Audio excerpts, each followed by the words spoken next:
दोस्तों आप लोगों ने देखा कि दोनों में आपको प्योर एलईडी जो है लाइट्स आपको मिल जाती है। टर्न सिंगल लैंप दोनों में आपको सिमिलर मिलेगी। एक बार मैं आपको ऑन करके दिखा देता हूँ। यू कैन सी यहाँ पे आपको जो टर्न सिंगल लैंप है वो आपको एलईडी देखने को मिलेंगे। दोनों में आपको सिमिलर देखने को मिलते हैं। इवन केटीएम की हर एक ड्यूक में आपको सेम आपको एलईडी टर्न सिंगल लैंप देखने को मिलते हैं। सेम डिज़ाइन में यहाँ पे हमें मिल जाता है। ठीक है, अब बात करते हैं फ्रंट सस्पेंशन के बारे में। ये अच्छी बात है कि 390 में भी और अपनी 250 में भी आपको WP के एपेक्स वाले सस्पेंशन मिलते हैं। यहाँ पे कॉस्ट कटिंग का कुछ भी नहीं है। ठीक है, 200 में पहले WP आते थे बट फिलहाल अभी नहीं आ रहे हैं। बट अभी आपको 250 और 390 में जो आपको ज़रूर मिल जाएंगे और एपेक्स वाले सस्पेंशन है। ठीक, ऊपर से आपको बता दूं जो 390 के सस्पेंशन है उसे आप एडजस्ट भी कर सकते हैं, लेकिन ये आपको 250 में देखने को नहीं मिलेगा। जाहिर सी बात है, 1 लाख ज़्यादा दे रहे हैं तो चीज़ें भी ज़्यादा मिलेगी।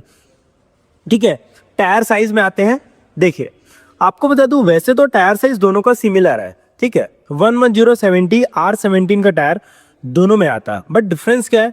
डिफरेंस ये है कि 250 में आपको दोस्तों MRF के टायर मिलेंगे, बट अपनी जो 390 है उसमें आपको अपोलो के टायर देखने को मिलते हैं। अब ऑब्वियस सी बात है, अपोलो जो टायर होते हैं वो ज़्यादा प्रीमियम है एज कम्पेयर टू MRF, तो आपको एक डिफरेंस यहाँ पे मिल जाएगा। ब्रेकिंग में आते हैं। देखिए ब्रेकिंग में आपको बता दूं अपनी जो KTM की ड्यूक 250 है इसमें आप लोगों को डुअल चैनल EBS मिलता है। 390 में भी डुअल चैनल EBS मिलता है, ऐसा नहीं 390 में नहीं मिलेगा, उसमें भी मिलेगा, इसमें भी मिलेगा। बट डिफरेंस क्या है, दोनों में आप लोगों को ना कैलिपर का फर्क आता है। अपनी जो 390 आती है उसमें आपको सिरेमिक ब्रेक पैड मिलेंगे, बट 250 में आपको नॉर्मल ब्रेकिंग पैड देखने को मिलते हैं। तो ये डिफरेंस है। ठीक है, और जो प्लेट साइज है वो दोनों की सेम है, 320 है। 320 mm के आसपास की जो डिस्क प्लेट है आपको दोनों में देखने को मिलेगी। दोनों की जो परफॉर्मेंस है आपको बहुत अच्छा मिल जाता है। अब आते हैं भाई दोनों के सबसे इंपॉर्टेंट चीज इंजन के बारे में। यहाँ पे दोस्तों एक 400 सीसी का इंजन, यहाँ पे एक है 250 सीसी का इंजन। आपको बता दूं दोनों में आप लोगों को दोस्तों न्यू वाला इंजन मिलता है, KTM का नया वाला इंजन आपको पता है। ठीक है, जो कि LC4C इंजन है। ठीक, आपको बता दो 390 ऑलमोस्ट 400 सीसी आती है और 250 अपनी 250 सीसी आती है।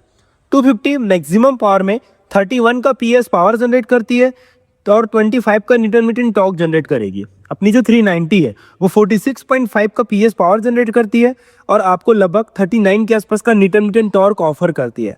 अब आपको देखिए ये जो चीज़ है ये तो भाई आपको पता है एक पेपर वाली बात है। ठीक है, ये पेपर पे लिखा है, बट जब आप राइड करेंगे ना तब आपको एक चीज़ फील होगा कि भाई 390 कुछ ज़्यादा ही पावरफुल है, वो बहुत ज़्यादा एग्रेसिव है एज कम्पेयर टू 250। क्योंकि मैं खुद ये 390 राइडर हूँ तो मुझे पता भाई 390 क्या चीज़ है। तो पावर में मैं बोलूँगा कि दोनों का ना कोई कंपेरिजन नहीं है भाई, मेरी नज़रों में दोनों का कोई कंपेरिजन नहीं है। 390 बहुत ज़्यादा पावरफुल है एज कम्पेयर टू 250।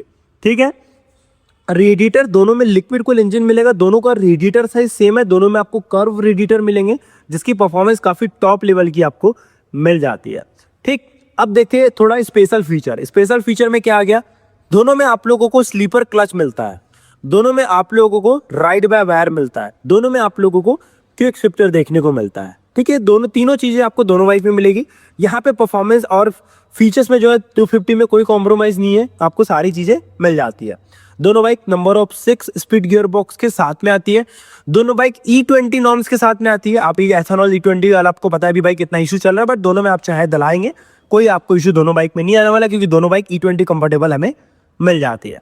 ठीक है, तो ये था दोस्तों दोनों का डिटेल इंजन स्पेसिफिकेशन। अब आप लोग कमेंट करके ये बताना कि दोनों में आपको क्या डिफरेंस मिला। जाहिर सी बात है पावर का बहुत ज़्यादा डिफरेंस है।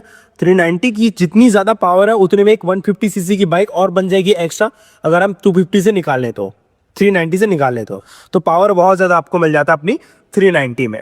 बात करूँ दोनों के माइलेज के बारे में, देखिए माइलेज यहाँ पे है भाई, परफॉर्मेंस बाइक है तो माइलेज को उम्मीद लगाना भी मत, जो है सीधी सी बात है। कंपनी हालांकि बोल भी देगी कि भाई इतना माइलेज देगी, बट वो चीज़ पॉसिबल नहीं होता। कंपनी का टेस्टिंग तरीका अलग होता है, हमारे चलाने का तरीका बहुत डिफरेंस होता है। बट फिर भी 250 आपको अबाउट 35 के आसपास का माइलेज ऑफर कर सकती है, अच्छी राइड करेंगे। 390 आपको 30 के आसपास का माइलेज आपको ऑफर कर सकती है, डिपेंड करता है आपके राइडिंग स्किल पे। ठीक है, अब आते हैं दोस्तों दोनों के रियर प्रोफाइल में। मैं दोनों की टेल लाइट आपको दिखा देता हूँ। हालांकि मैं 250 की बस ऑन कर दिया क्योंकि दोनों की टेल लाइट सिमिलर है। टेल लाइट में दोनों में कुछ भी डिफरेंस नहीं है। दोनों में आपको LED टेल लाइट मिलेगी जो कि आपको बहुत अच्छी मिल जाती है। अगेन रियर में आपको दोनों में 150/60 के टायर मिल जाते हैं, बट ऑब्वियसली बात है 390 आती है अपोलो के साथ में और 250 आती है MRF के साथ में। तो यहाँ पे थोड़ा सा कॉस्ट कटिंग किया गया है 250 में। जाहिर सी बात है आप 1 लाख एक्स्ट्रा देंगे तो कुछ चीज़ें आपको बेहतर मिलेगी। बाकी दोनों में 240 mm की डिस्क प्लेट है, दोनों में आपको सिंगल पिस्टन कैलिपर दोनों में मिल जाएंगे। दोनों में आपको अंडर बेली एग्जॉस्ट मिल जाता है। ये देखिए 250 के एग्जॉस्ट वो भी अंडर बेली है, 390 में भी आपको अंडर बेली एग्जॉस्ट मिल जाता है। ठीक, उसके बाद दोस्तों आपको बता दूं दोनों के सस्पेंशन के बारे में। तो एक्चुअल में जो थर्ड जनरेशन 390 और 250 है ना, कंपनी ने एक्चुअल में जो काम किया वो यहीं पे किया है। अपनी जो पुरानी वाली 390 या 250 आती थी उसमें आपको 20 सेंटर में माउंटेन सस्पेंशन मिलते थे, करेक्ट। बट यहाँ पे कंपनी ने साइड में माउंट किया है। इसके दो बेनिफिट हुए हैं। पहला बेनिफिट ये हो कि कंपनी ने ग्राउंड क्लियरेंस बढ़ाने में मदद मिली कंपनी को। दूसरा बेनिफिट क्या हो गया, कंपनी ने हाइट कम किया, सीट हाइट भी कम हो गई और ग्राउंड क्लियरेंस भी बढ़ गई। क्यों? क्योंकि ये साइड माउंटेड हो गए। तो ये एक बेनिफिट मिला है। बाकी दोनों में आपको WP के एपेक्स वाले सस्पेंशन मिलते हैं। काफी प्रीमियम सस्पेंशन कंपनी ने ऑफर किया हुआ। सीट में दोनों में स्प्लिट सीट मिलेगी, दोनों की फोम क्वालिटी भी बहुत सुपर्ब है, सीट में कोई कमी नहीं है। ग्रेबल्स की क्वालिटी बहुत अच्छी है। यहाँ पे रियर में दोनों की ग्रेबल्स क्वालिटी देखिए, यहाँ पे आपको कोई भी कमी आपको नहीं मिलती। ठीक, चलिए अब दोस्तों बात कर लेते हैं दोनों के स्पीडोमीटर के बारे में। देखिए वैसे तो अगर आप स्पीडोमीटर देखेंगे तो 390 और 250 का स्पीडोमीटर बिल्कुल सिमिलर है, बट यहाँ पे थोड़े फीचर्स में डिफरेंस आता है। बाकी सिमिलर चीजें आपको दोनों में मिल जाएगी ऑलमोस्ट। ठीक, देखिए स्पीडोमीटर फुली TFT डिस्प्ले जिसमें आपको काफी फीचर मिलेंगे। जैसे यहाँ पे देखिए लो ऑयल इंडिकेटर है, यहाँ पे आपका क्लॉक है, इंजन नॉन फंक्शन लाइट है, ये ABS का आपका रोड है, आप चाहे तो सुपर मोटो में डाल सकते हैं। इस 390 में आपको मिल जाता है ट्रैक्शन कंट्रोल, जो कि 250 में नहीं आएगा। इस बात का आप ध्यान रखना। ठीक, उसके बाद दोस्तों आप देखेंगे यहाँ पे आप लोगों को अपना टेम्परेचर के लिए दिया है लो और लो मोड। लो इसमें वैसा नहीं दिखाता कि वो जो कांटा दिखाता था 1-1 2-2 वाला दिन चले गया। अब इसमें डायरेक्ट आपको लो हाई इस टाइप पे दिखाता है। 2 मोड 3-4 मोड मिलेंगे, 3 मोड मिलते हैं, हालांकि 390 में आगे आपको मैं दिखाऊंगा मोड्स। ठीक है, बाकी आप देखेंगे स्पीडोमीटर दोनों का डिजाइन फीचर ऑलमोस्ट सेम है, थोड़ा बहुत डिफरेंस आपको मिल जाएगा। यहाँ पे आपको मिलता है दोस्तों, यहाँ पे देखिए ये आपको एक स्पेशल चीज है कि इसमें आपको मिल जाता है क्रूज कंट्रोल। ये देखिए ये आपको मिलता है क्रूज कंट्रोल, जो कि आपको 250 में नहीं आएगा।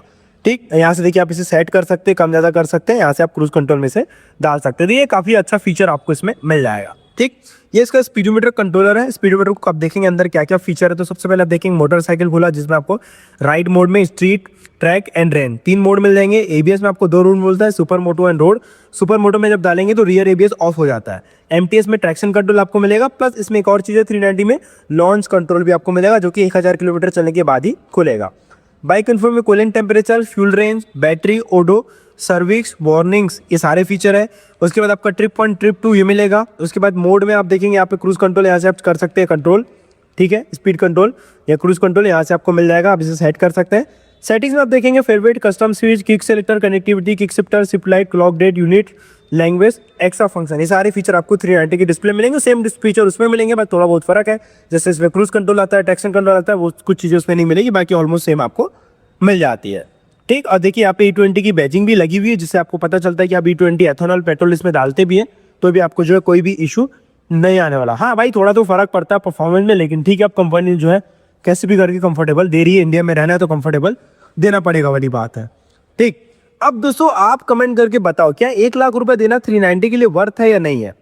अगर मेरी नजरों में देखोगे तो भाई मैं ऑलरेडी 390 चला रहा हूँ, तो जाहिर सी बात है मैं 390 की तारीफ करूंगा। आपके पास 1 लाख एक्स्ट्रा है, अगर आपको पावर चाहिए, माइलेज आप उतना कंसीडर नहीं करें, तो गो फॉर KTM ड्यूक 390। ठीक है, अगर आपके पास पैसा नहीं है या फिर पैसा है भी लेकिन आपको ज़्यादा पावर नहीं चाहिए, आपको बजट फ्रेंडली लेना है, आपको माइलेज लेना है, तो आप 250 के साथ में जा सकते हैं। बाकी नीचे आप कमेंट करके बताएं दोनों में आपको कौन सी ज़्यादा बेहतर लगी। बाकी मिलते हैं दोस्तों फिर नेक्स्ट वीडियो में।